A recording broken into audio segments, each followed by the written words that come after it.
Hey guys, Ryan here, and today I'm bringing you another video, this time in the Gorynych KV5. One of my favourite tanks in the game, one of the most fun tanks in the game, one of the best silver earners in the game.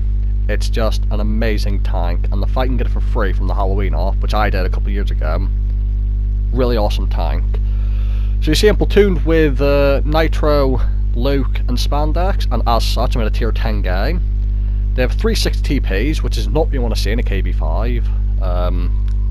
3 tier 10 heavy tanks, very well armoured heavy tanks. Although it's not the worst. They could have had a 3-man E100 platoon, mouse platoon, type 5 heavy platoon. They could have had, like, you know, a proper super heavy platoon. So it's not the worst thing in the world, but, you know, not ideal. Now, quick warning, there will be a lot of premium rounds fired at this game, but at the same time, I do make a decent profit still, because that's what the KV5 does.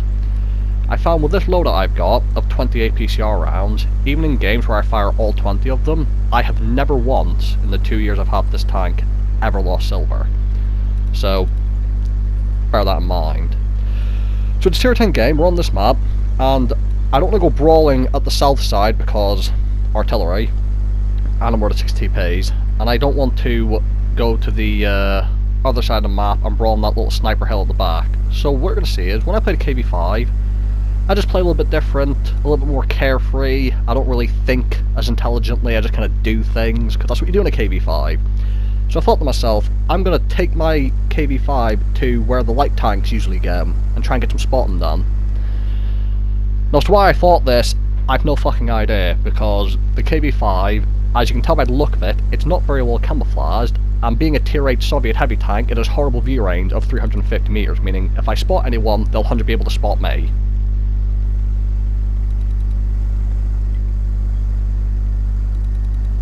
So I start backing up here because I've seen that their 6 TPs are heading over that way with their pattern, and I'm worried that if they take a quick left, they'll be able to get side shots at me. So we're now 2 tier 10 medium tanks down already, although their pattern is going to die. In order to kill our 430U, the pattern has killed himself, so that's always nice. So they're 1 tier 10 medium down, we're 2 tier 10 mediums down. So I'm going to pop up for the initial spot and run. And that's an E75. I have no hope of penning him, even in the lower plate at this angle. So I'm just going to go for the track and hope the team can damage him. Unfortunately, at long range, the team is really struggling to pan him. I don't actually get any assistance. And so at this point I realised that I can't actually sit up there, and I can't even really spot successfully because they've got 2 artillery who'll just shoot me in the face repeatedly if I go up there. So, what you're going to see this game is, this isn't a particularly great game, nor is it a particularly exciting game, but a lot of people hate on the KV5. They talk about its weak points and its poor gun. However, what I'm going to show you is, the armour of the KV5, it's not about its frontal armour, it's about its all-round armour. You want to use the side armour as much as possible, by over-angling. And what this game is it's going to have a perfect example of how to use the KV5 armour. And that's why I'm going to show it, because I don't think the KV5 gets enough love. Like, I genuinely believe it is one of the better tier 8 premium tanks out there. Quite forgiving to play, because it's got preferential matchmaking. Yes, the gun has low pan, but the preferential helps, and it's just a very fun tank. It's got lots of hit points, good DPM. The armor is very forgiving if you over-angle it, so it's good for new players. It's a really awesome tank. I would recommend anyone during the upcoming Halloween events in the future, if you don't already have this tank, I highly recommend it. Now what you're going to see is, our team's down by quite a few tanks, and I'm just stuck in this position, but what you're going to see is, I can't do much to actually damage the enemy team at the moment. What I can do is just be really annoying. My E75 can't push down here, because I'm here and I've got teammates at the back. Their team know I'm here, and just by them knowing I'm here, that's going to cause problems for them.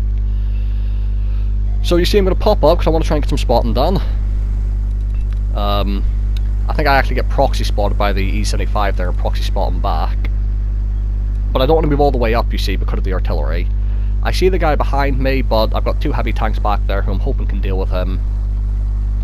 And now you'll see, if you look at the minimap, Nitro Franz is actually coming to join me at the moment. There is an interesting part. Here's a Jagdpanther 2. I can't see him, but because of how tall my tank is, he's actually able to shoot me even though I can't see him because I'm on the low ground. So that's something to bear in mind. A little mistake by me, I should have realised that. So now I've backed up, and now he can't see me anymore. It's no surprise that the Rheinmetall Borsig and the Panther 2 are together, because they're the two tank destroyers who are platooned, if you look at the top there. So, at E75, I cannot pen with standard rounds, even the lower plate, and even my premium rounds are struggling to go through with lower plate. The Panther 2 is also a tank that's got decent armour. Against tier 9s and 10s, it can bounce, but they'll probably pan it. But against lower tier tanks, it's reasonably good armour. And although I'm in a tier 8 tank, I have a tier 6 gun. So I'm getting shot on the side, and you're going to say just over angle, I move backwards and forwards, and you see he's shooting into the side of my tank, and it's just absorbing them. So we've got this Lansen behind us. I'm thinking at this moment if I want to load the armor piercing rounds, but then the thought process is, what happens if I load the armor piercing rounds from the Lansen, and at that moment the E75 and the Panther 2 come down for me? So you see, constantly on the move, trying to keep my turret in the most ideal location, because this tank has a fairly slow turret traverse. And because I'm kind of starting to get surrounded on all sides by the enemy, you see there when I got spotted, I couldn't see the E75, so I instantly start angling toward the light tank, because I knew it had to be him spotting me. So now you see, I'm keeping my tank in between where the light tank is and the E75 is. That way I'm angled for each of them and I can quickly adjust myself to either side. Same with the turret, I'm kind of keeping the turret in between the two of them. I try to get a shot into his lower plate, the shot goes underneath his tank, and the E75 punches with an APCR round into my weak point. He rams into me, which is a terrible move, and I'm able to put an APCR round into his weak point, and I instantly, straight away, start angling for the light tank again. So E75 made a couple of mistakes there. The first one was ramming into me when I'm in a KV5, and the second one was getting that close to me. Because the closer he gets, the easier it is for me to pan him, because this isn't the most accurate of tanks, and the cupola on E75 isn't the biggest. So if he'd just stayed a bit further back, moved backwards and forwards, kept his turret moving, I might have struggled to actually kill him. But because he rammed into me, that made the cupola shot really easy for me to hit. So you see, this has been quite a slow game. We are massively down on tanks, and I've not done much yet, but trust me, when it comes to using the armor on this thing, we've not actually got to the main point yet. So, I've still got the APCR shells loaded because the Panther 2 and the Rheinmetall Borsig are still alive. I can tell because the two platoon TDs are still up there at the top of the screen. So I've got the turret aiming towards where the light tank was, and I've got my tank angled behind me and in front of me so I can angle either way. So I see the TD on the minimap, and what you'll see is that my spider senses be tingling. I'm just going to pre-aim. There he goes. And now another heavy's been spotted on the map in front of me, and unfortunately for me, it's the tier 10 60 TP and he's hull down. So here's where the armour comes in. I'm going to use the E75 to help me, to try and hide as much of my tank as possible, and I'm going to constantly stay on the move so he can't hit my cupola. I've bounced the Rheinmetall Borsig, bounced the 60 TP, the Ferdinand has now joined the battle, and you'll see constantly all these quick little movements. I'm keeping my turret moving between the three of them because I need to be able to turn my turret to face whichever one of them actually comes to shoot me. So always on the move, always turning my turret towards whoever's coming over, trying to hide as much of my tank as possible using whatever terrain is available, in this case the enemy E75, to try and help me. I bounced 6 TP so I know I've got time before he reloads, and just, you'll see, keep myself angled, bounce to Ferdinand, teammates coming to help me with the Rheinmetall Borsig, and now you see, their artillery has gotten so bored of his teammates just sat over here not doing much, that he's actually come to deal with me himself. So I'm actually scared here, because that's tier 10 artillery. Even in a KV5, that will really hurt if he shoots me in the face. But as you see, the E75 I killed earlier, I'm using him as cover and I'm staying on the move. Ferdinand hits the E75, Panther gets the Ferdinand, and I get the artillery. So what you saw there was multiple enemies at different angles, just constantly on the move and constantly turning my turret to, like, keep looking between all the enemies, because the side turret of this thing is quite weak. They will pen you through it, so you just have to have your turret as close as possible to who you think is going to come over and shoot you. And now we were massively down on tanks, and we pull it back, and there's only one artillery left on the enemy team.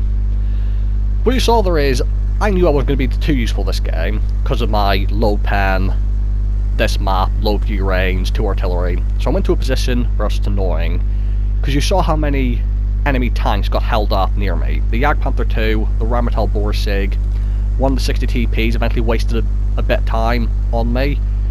The Lansen made his way over to me.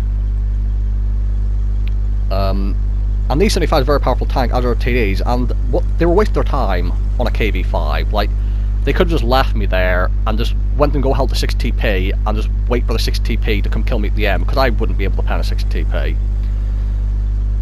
So, and you know it was working well, because that artillery coming to kill me just goes to show how frustrated he got. Because you have to imagine he would have been looking at his map, seeing his teammates still at that position around where I was for most of this game. So, you know, I've said it before, if you don't think you can really help your team by penning too many people, or being useful in that regard, just make yourself annoying. And that doesn't just mean tracking, but I just went to a position where I kept the enemies preoccupied. They couldn't really move to the position they wanted to. They were wasting shots at me. And I've managed to make myself useful in a tier 10 game, and we've actually managed to win it as well. And I do think it was largely down to well, not what I did, but where I went. Because as I said, I didn't really do much this game other than try and stay alive and just take shots for the team. And to be fair, that's kind of what you want to do in a very well armoured tank like the KV5. Just take as many shots as you can. Because, as I said, their team should have just went and killed everyone else and came for me last. Like, because I couldn't move anywhere where I was just stuck there. Because if I tried to move out, the artillery would have got me. Multiple TDs around, the 6 TPs out on the other flank as well, the light tank. So, going back to it, when I said actually that it was kind of on me, it was actually kind of down to the enemy team that we won this.